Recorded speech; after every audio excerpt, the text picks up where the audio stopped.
couldn't. I love the night. That's the only time I feel really alive.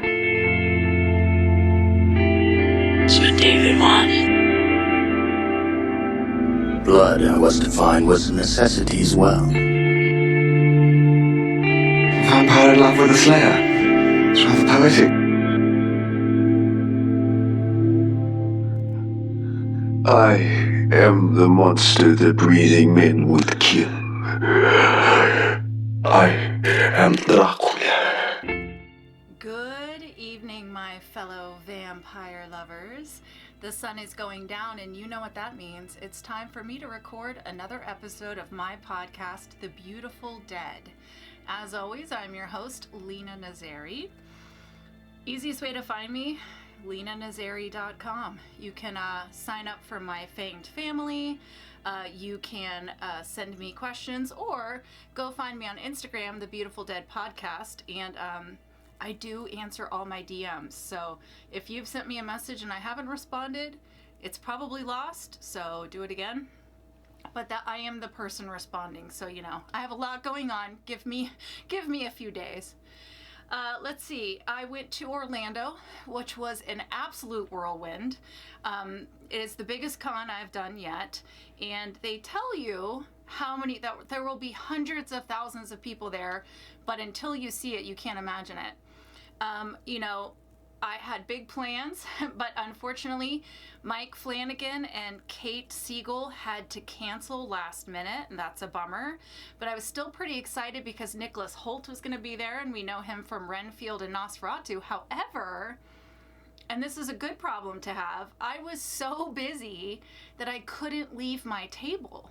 So by Sunday, I said, okay, I'm going to go meet Nicholas Hoult. And unfortunately, he was only there Friday and Saturday. So I was in the same space as Nicholas Hoult and didn't just walk over.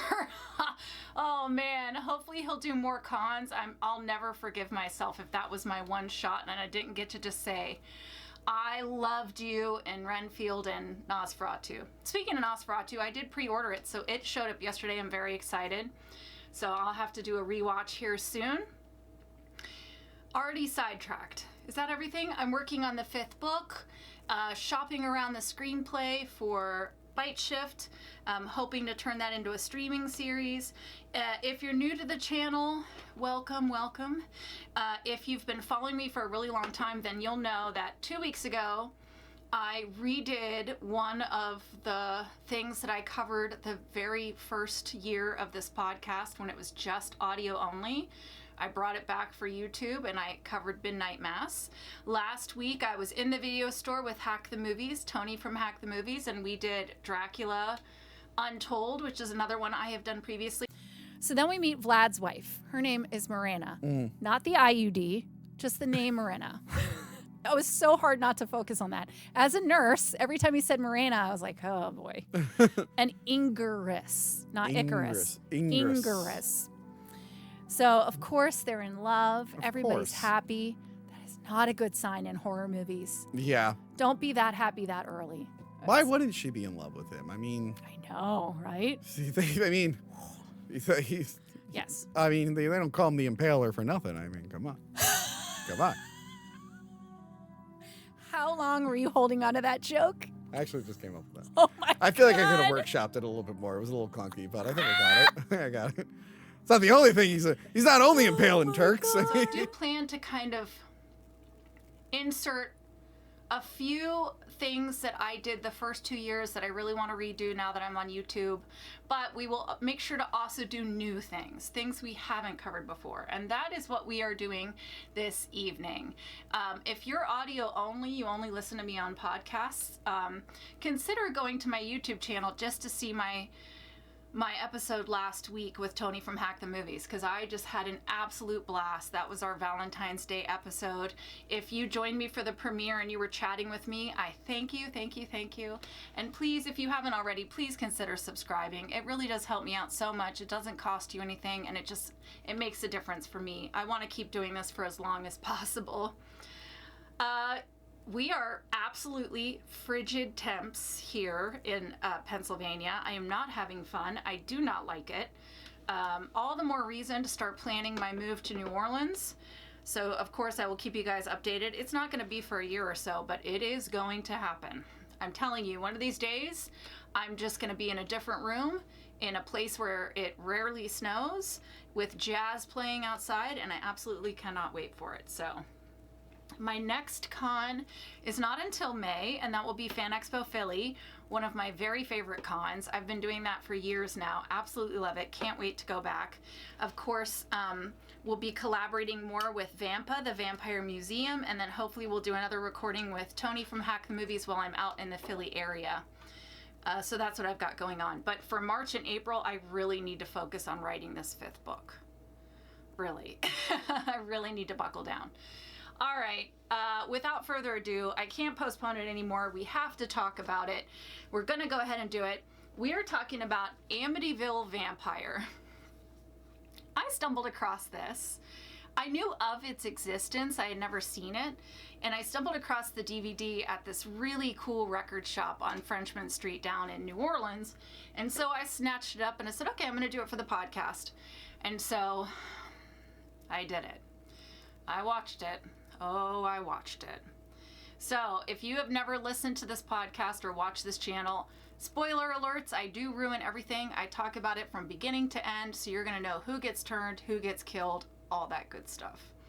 So, let's go ahead and talk about, oh boy, Amityville Vampire from 2021. There are no vampire crossovers. But we are going to have a little bit of a vampiric reference, which I'm going to mention here soon. I just have water tonight because dry. It's so dry. And we have a lot to talk about. Gosh. All right, guys. We open on a shot of the Amityville house. The Amityville house. I'm like, all right, I'm in. We cut to an interior shot, and there's 4 people in hazmat gears, and they are there. They're being told, get this place clean ASAP. And someone says, you know what this is, right? And then we get a flashback, and it says 1 month earlier.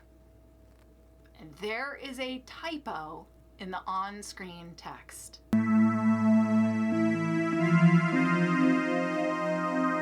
We are 30 seconds in, and there is a typo. I want to know how many people looked at this and did not see that they misspelled earlier. 30 seconds into an hour-and-a-half movie, and I knew I was in for it. I kind of wish I had some alcohol to go along with this movie. In the flashback, we see a man with a shotgun enter a bedroom, and there's a little girl hiding under the bed. Then there's an exterior shot, and we hear the unfortunate sound of the weapon being fired. Present day, the cleaning crew starts to clean, and I want to say the house does not look dirty at all. To the props people, you couldn't have just like thrown some stuff down so that they would have something to pick up.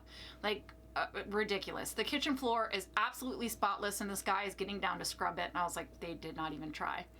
We see one of the females from the crew go into a room, a red painted room, where she hears a fly buzzing, and she starts to clean the wall, only to see blood on her sponge, and then blood dripping from the walls. And all I could think was, it looks exactly like the candy blood. I get these things at Halloween time. I stock up on them and I take them to the cons. And it's, for the children, it's plastic things with candy blood. And I'm telling you, that's what they used. It's like strawberry syrup, okay? And it's dripping from the ceiling, and she looks up, it drips into her mouth, and then it causes her to seize on the floor, and then she rises as a vampire. Okay. She attacks the 2 male cleaners, turns to the boss of the crew, and she says, Tell me. What? Tell me what this place is. Then we go to the credits, and I'm reminded we are only 5 minutes in, and I have to finish this movie because I have a duty to you guys. So I have to finish the movie, but 5 minutes in, I am already experiencing physical pain from how bad this is. So I just want to tell you right now, we never ever talk about the Amityville house ever again. We never see if that female was murdered. We never see if she told the vampire what the place was. They never ever again reference Amityville, the house, Nothing. I actually think that this was shot post-production because it even looks like they shot it on a different camera, I mean, it's so different that it feels to me like they shot the whole movie and then they shot this Amityville part, shoved it in the beginning to try and make it an Amityville story. That's what it feels like to me. And we are only 5 minutes in. So strap in. During the credits, we get these flashes of what I think is supposed to be an ancient vampire. That's where I'm going with this. That's my professional opinion. All right, so credits end, and now it's nighttime, and we see a young couple by the water. He is way more into her than she is to him.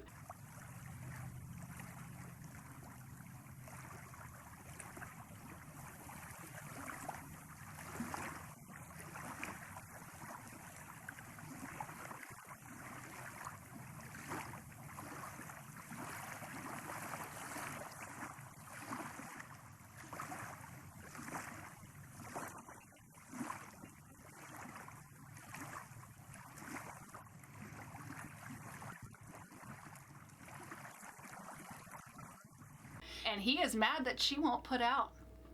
So I assumed watching this interaction, I was like, oh, this boy's about to die because he's like an awful person. And then she's gonna live because she doesn't hook up with dudes. So I thought we were like gonna do the whole horror trope. You know what? I should not have really applied any kind of logic to this or any script sense to it at all. That's my bad. I apologize. But as he's trying to convince her, he gives us a little bit of life advice.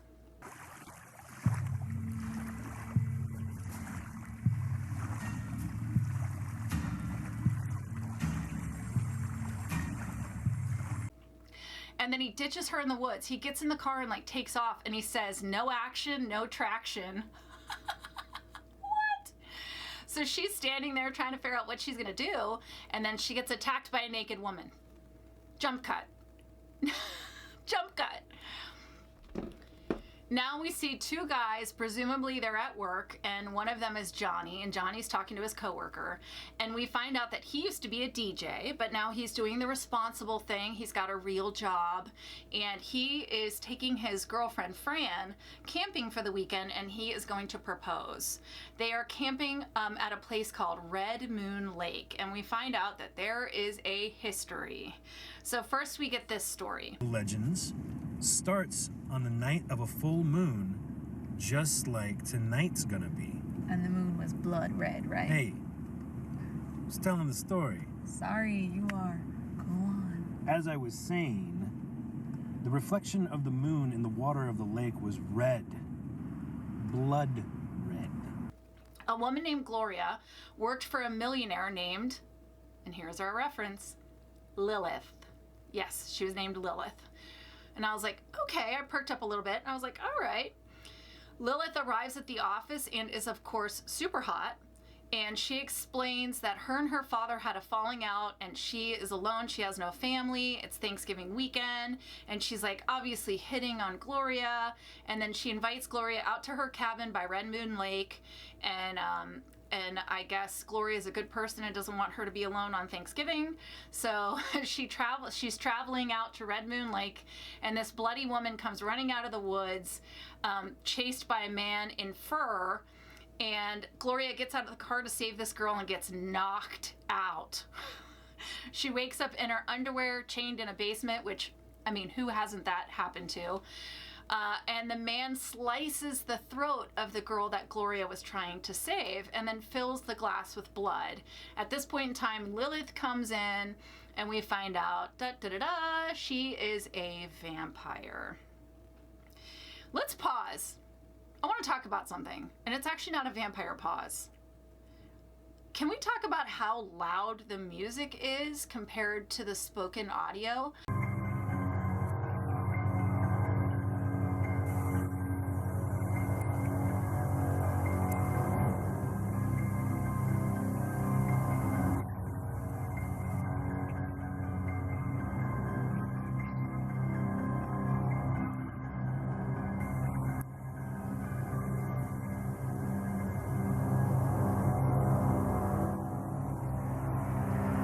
The mics had to have been 50 feet away from the, were they even in the same room? I don't know.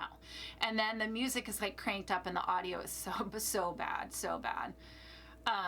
It's funny because if you watch the episode from last week, Tony and I were talking about the fact that he pays attention to the film itself, whereas I focus on the vampires. But with this one, it was very hard not to notice how poor the quality of film was.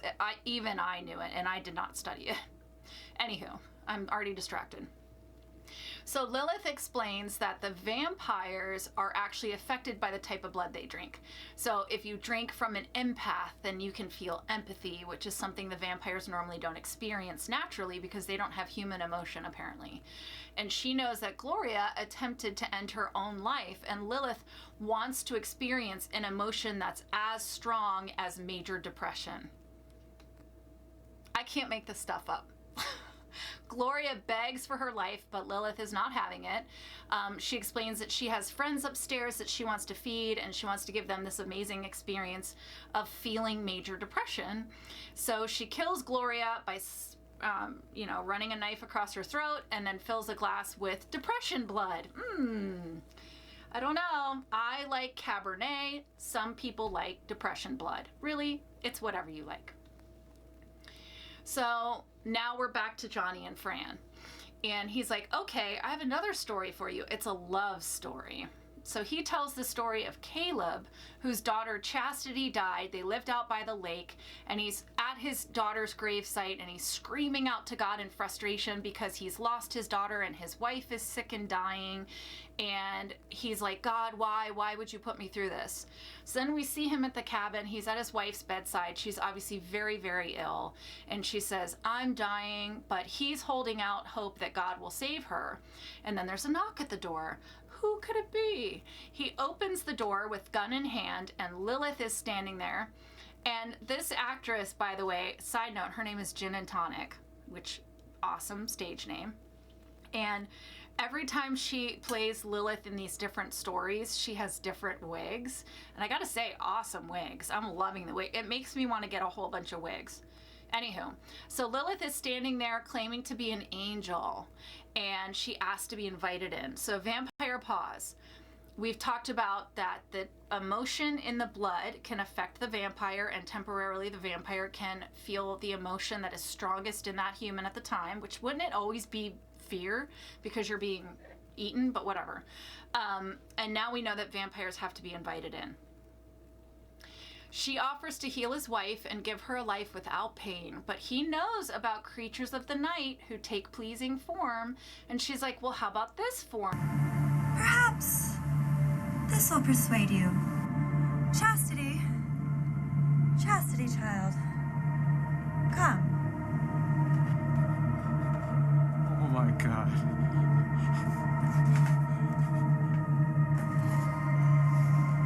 And then calls over his daughter, who is now a vampire.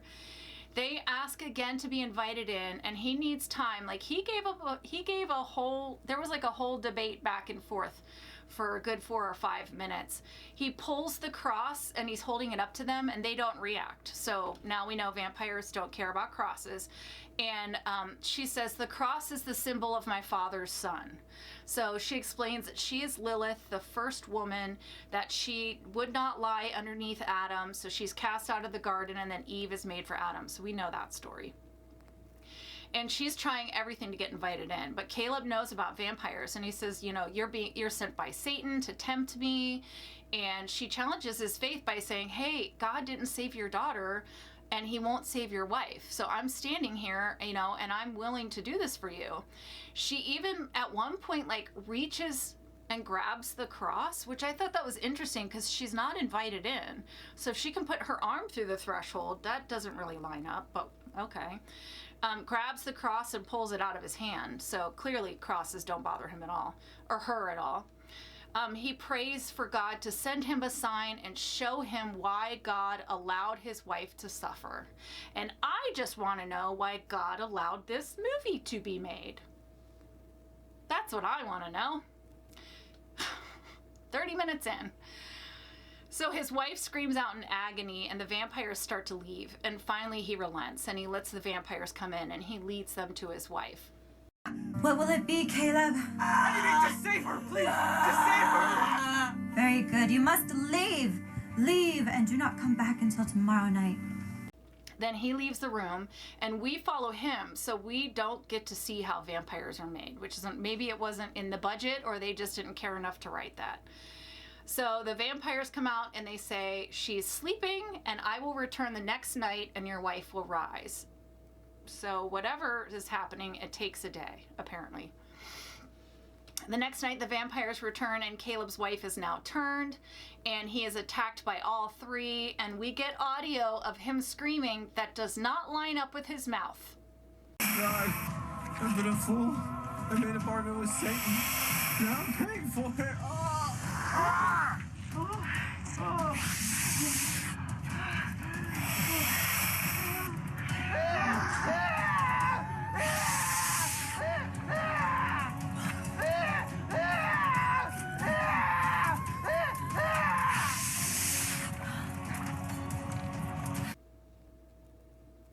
Yep.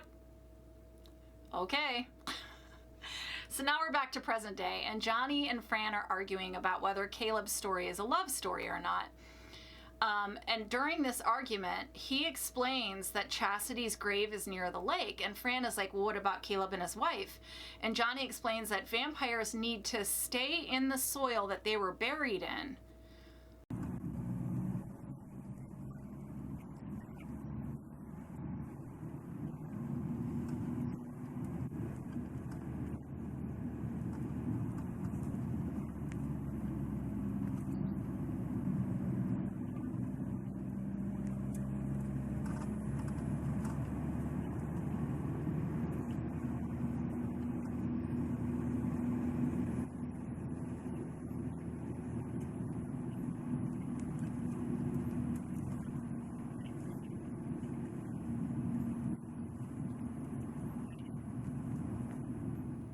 So I'm like, wait a second.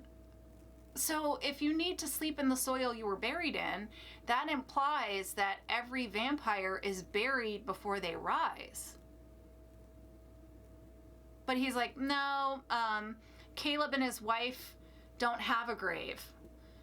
And I'm like, but why? So then where do they sleep? So then the rules are so confusing. I don't know why I even wonder anymore.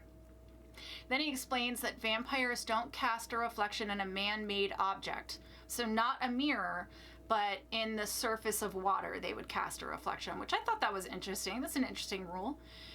So Fran asks to stop to pee, and we're introduced to a character by her assets first.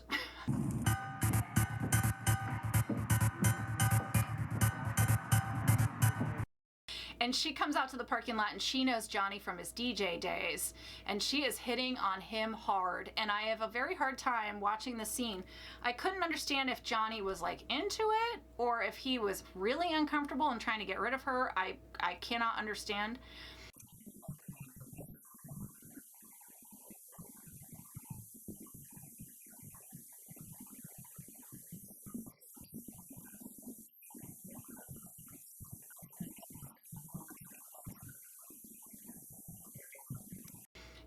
And Fran returns just as our mega fan whips her boobies out.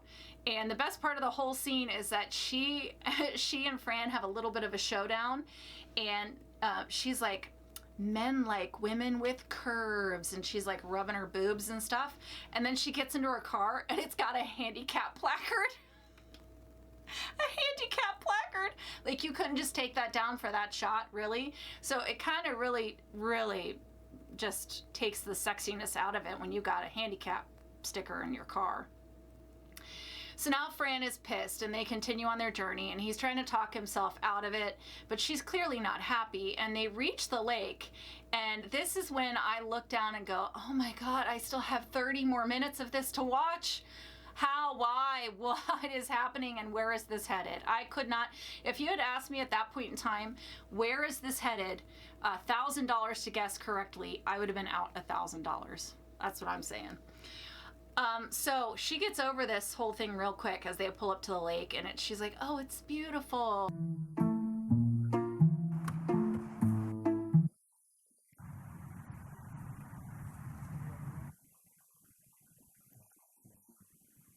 and she completely forgets about the fact that Johnny was just had his hands on somebody's boobs. They start their romantic getaway, and at this time, night falls. And then suddenly Kurt, who was the guy in the beginning that ditched the girl by the lake, the one that was like, no action, no traction, he comes back with 2 guys in a van, and they've kidnapped a girl from a club, tied her up, brought her to the woods with a mattress, set up a camera, and they plan to assault her and record it. And I'm like, what is happening? Is this even the same movie? They comment about the fact that she's being super chill and she's cold to the touch, and they start to cut her and she doesn't respond, and that kind of freaks them out. And that's when I realize, oh, it's Lilith. So Lilith shows up in every single story, but she changes wigs, so you don't always catch it. But you know how I caught it was because of the glitter eyeshadow. She has glitter eyeshadow every single time. So one guy sends the other 2 away so he can be alone. But the van alarm randomly goes off, and so he determines that it went off because there's other people. So he tells his friends, go find out who set off the alarm. And this leaves punk number 3, or whatever his name is, to make a home movie of him with this girl. Meanwhile, Johnny and Fran are having dinner by the lake, and he says, I want to ask you something. What? Well, I've been a little anxious to ask you this question. Ask me what? Go on. Have you ever been into bondage games? And then he's like, are you into bondage? I did not see that coming. Neither did she. She was a little taken aback. So then he tells this dominatrix story, and then he proposes. You saw this coming. I've been hinting at it all day. Will you marry me? And sorry, gang, we had to do a random stop because the mic just stopped recording. So, all right, we're gonna pick back up. Pick back up with Johnny and Fran. Oh yeah, he just told the dominatrix story and then just proposes out of nowhere. I think which shocked me as much as it shocked Fran. And then he's like, all right, I have to go to pee. So he's going to the pee out in the woods, and Kurt and punk number 2 walk up and just slice Johnny's throat in the most random story beat of all time. They decide to track down whatever girl he's here with, because they're like, this guy, I know this guy, he's a famous DJ, and I know he's got a chick with him. Let's go find her. So we're back with punk number 3 and the girl on the mattress, who we can now see is Lilith. And he's trying to cut her, he punches her, whatever he can to get a reaction out of her, but she just does not care. He rips off her clothes while she taunts him, so he pulls her into the woods. Now we're back with punk number 2 and Kurt, who found Fran's tent. And she is undressed and is calling out to her now fiance when the men burst into the tent and assault her. And thankfully they did not show it. They just pulled back and showed the tent.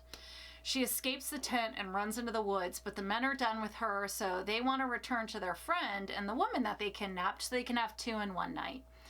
Punk number 3 has tied Lilith to a tree, and he just continues punching her, getting nothing but laughter out of her, and his friends return, and he's like, you know, whatever, I'm done with her, you have fun. Only now Lilith has transformed. She has white, scaly skin, pointy ears, long fingers, and fingernails. I'm going to obviously share this on YouTube, but I don't know what they were thinking, because she's completely naked. And this white, it almost looks like Elmer's glue, and then they put white paint over top of it so it would like peel a little bit, and it stops at her shoulders. I'm like, what am I even looking at? And she has fangs. So that was the other thing I didn't talk about, is the vampires have 2 fangs, and they appear to be retractable. We do have to pay attention to these things on this podcast.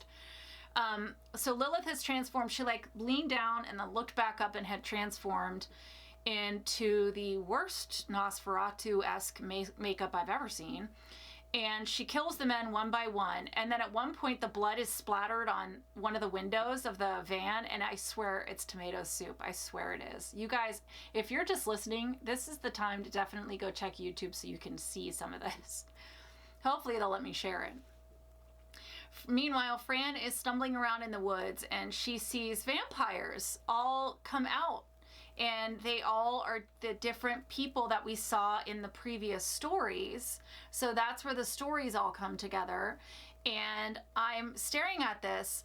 So one by one, people are coming out, and we see that they are now vampires. They're all in the woods, and Lilith attacks. So we can only assume that Fran is also turned into a vampire. And the end. That's it. I mean, what do I even say? What do I even say? It ended, and at first I was completely relieved that it was over. But then I was like, what did I just watch? What did I just watch? So we talked about the few amount of vampire rules we got to see, okay? Let's break it down.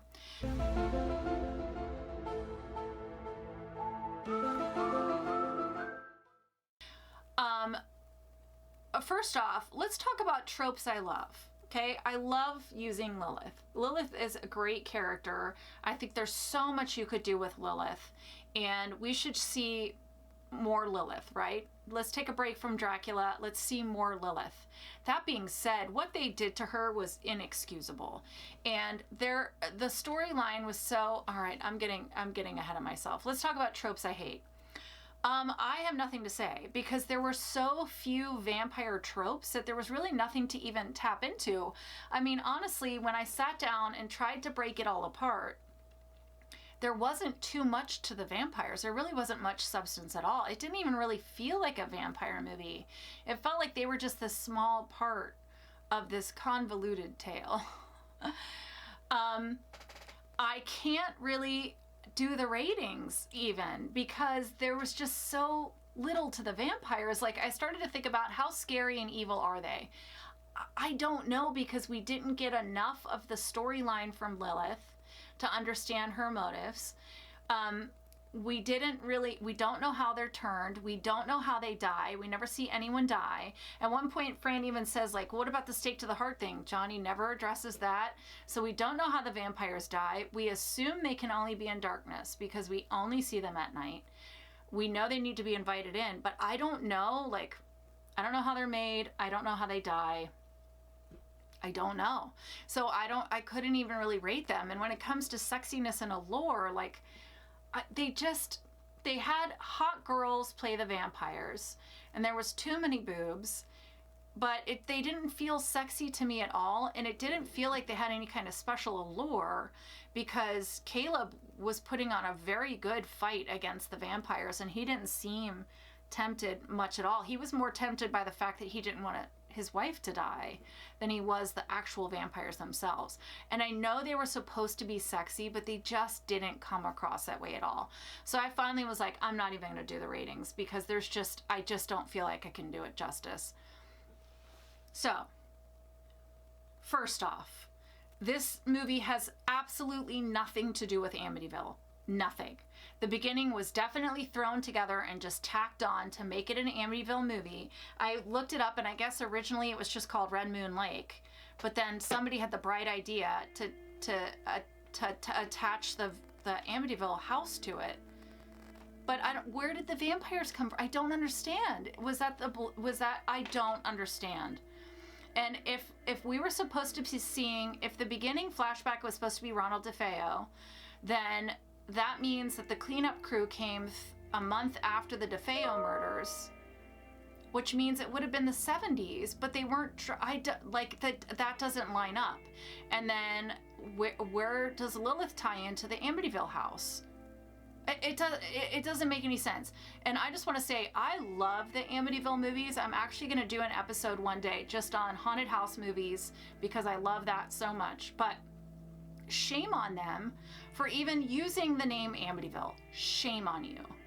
Second, we hear these vampire rules about how they don't cast a reflection in mirrors, but do in the water. So I thought we were going to see them in the lake water, and somehow the lake water was going to tie in. Nope, that we never see any of that. The sleeping in grave soil, all that stuff never comes up again. And we just see the vampires attacking and drinking blood and spreading, but no cohesive reasoning. We don't know how they spread. And the compilation of different stories, like the parking lot scene with the sexy fan with the boobies, like sign my boobies, none of that was necessary. It served no purpose at all other than just to make the movie 90 minutes long. So this is exactly what you expect from a low budget horror. There's assault, boobs, violence, blood, terrible script, even worse acting, all thrown together by the most simple cinematography possible and the worst sound I have ever experienced on movies. But like I said before, I don't look at the quality of the film, right? This is not a filmmaking podcast. This is a vampire podcast. I look at the vampires, and these were awful. Awful. She's supposed to be Lilith, the first woman, so that makes her thousands of years old. Why is the first vampire, who's thousands of years old, wandering around the woods, killing indiscriminately, spreading vampires? It's so sloppy. And also, the Amityville house is in New York, and clearly every license plate was California. So I'm like, they can't even get the state right. So why would this ancient vampire be wandering around the woods? It makes no sense. And what are the rules? Like, I see that she needs invited in and she can transform, but how does she make new vampires? And is she the only one who can? And if a bite is all it takes, then why are there not thousands of vampires wandering around this lake? And one of the vampires at the end was the depression girl with the slit throat. So I'm like, how did she become a vampire? Because there was a whole exchange between Lilith and her. Like, I'm not going to make you a vampire. You wanted to die, remember? So why is she back? And if you slit her throat and then made her into a vampire, how? And also, why is the throat wound not healed then? That makes absolutely no sense. And why does it matter that she can cast reflection in mirrors, or can't cast reflection in mirrors, but can cast a reflection in water? What does that even matter? And how does Johnny know all of this stuff about vampires? And if he knows there's vampires, I mean, he says there's no such thing as vampires, but why? I don't understand. This whole thing makes no sense. It's so disappointing. I don't even know what to say. I'm absolutely speechless. I have nothing else to say. I hate that I lost 90 minutes to this, that I even had to talk about it. But please, I did this for you, okay? I did this for you so that you never watch it. Please never ever watch it. Do anything else with your 90 minutes. I took this one for the team, okay? It's the worst movie I've ever watched, and I lost $10 to it, which is really unfortunate. But I think I'm more mad about the hour and a half of my life that I lost to it. It was actually physically painful. It was so bad that it offended me, because I'm like, why are my books not made into a movie, but this piece of shit is?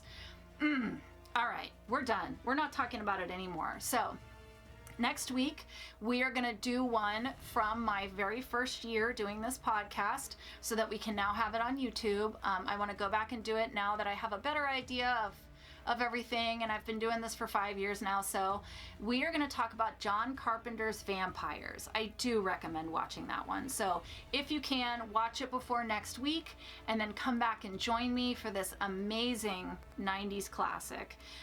And we will talk about John Carpenter's Vampires, and never, ever, ever again will we talk about Amityville Vampire. I hope that you guys are warm. I hope you're happy. I hope that you are surviving this winter. We're almost done. The solstice will be here soon, and then we can start talking about spring. Until then, I wish you wicked hugs and bloody kisses. Good evening.